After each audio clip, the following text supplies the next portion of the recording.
ये अधिकारी शब्द, यानी राम कथा के कौन अधिकारी हैं, कौन सुनने के पात्र हैं, कौन सुनाने के पात्र हैं, ये भी तो होना चाहिए। हर किसी को हर चीज भरी हुई बंदूक लोडेड करके किसी बच्चे को तो नहीं दे सकते, अभी नुकसान कर देगा, क्योंकि उसको उसके विषय में ज्ञान ही नहीं है। ज्ञान जिससे हो जाता है वो गंभीर हो जाता है। शस्त्र को कब चलाना है या शस्त्र का भय किसे दिखाना है, ये उस शस्त्र को लेने वाला व्यक्ति जो है वो गंभीर हो तो ही शस्त्र ले। यदि गंभीरता की कमी है तो फिर शस्त्र नहीं ले सकते। जैसे शस्त्र का है वैसे शास्त्र का भी है। शास्त्रों का अध्ययन अध्यापन गंभीरता से होता है, बहुत ध्यान देने की जरूरत है।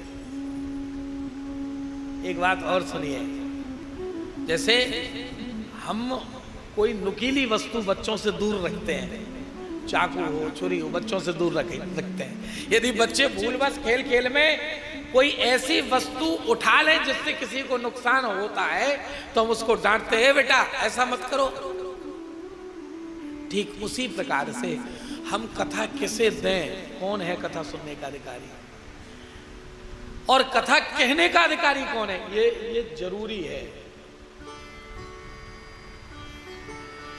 तो राम कथा के कौन अधिकारी हैं, सुनिए। 2 चौपाई 3 चौपाई ले लेते हैं। हाँ? राम कथा के कौन कौन अधिकारी हैं।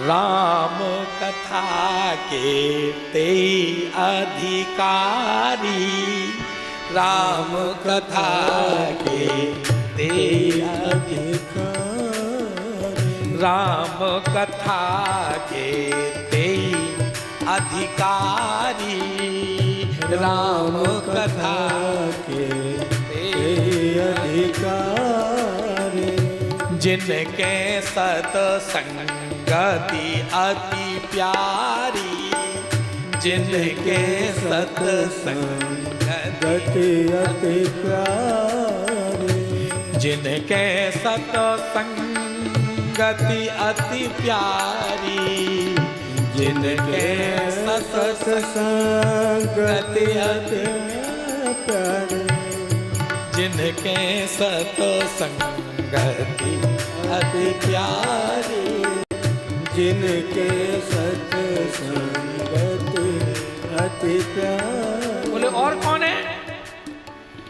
गुरुपद प्रीत नीत राति होई, गुरुपद प्रीत रीत रत होई, ते सेवक अधिकारी सोई, ते सेवक अधिकारी सोई। यानी राम कथा के वह अधिकारी, पहली शर्त है जिनको सत्संग अति प्यारा हो, सत्संग में जो रुचि रखते हो, केवल वही राम कथा के अधिकारी हैं, चाहे कहने वाला हो चाहे सुनने वाला। सत्संग जिसको प्रिय है वही राम कथा सुनेगा, और जिसको सत्संग प्रिय नहीं है वह राम कथा नहीं सुनेगा। बहुत ध्यान से अधिकारी। फिर दूसरे में बोले कहने का अधिकारी कौन है, ये भी तो सुनिश्चित करें। ये तो सबके लिए हो गई, कहने वाले के लिए, सुनने वाले के लिए। अब केवल कहने वाले के लिए भी कुछ विशेष नहीं हमें। बोले हाँ, गुरुपद प्रीत नीत रत होई, गुरु के चरणों में जिसकी प्रीति हो, गुरु के चरणों में जो 24 घंटे रत रहता हो, वह राम कथा कहने का अधिकारी है।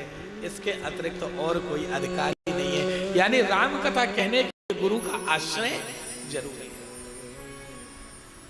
श्रोता अकेलो, श्रोता जो है उसके लिए क्या है, तो तीसरी चौपाई कह दी।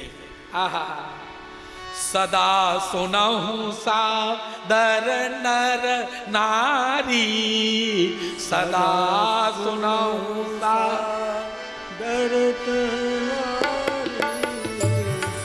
बात समझ रहे हैं ना? ये दोनों चीजें जब आ जाएं तो फिर क्या होता है?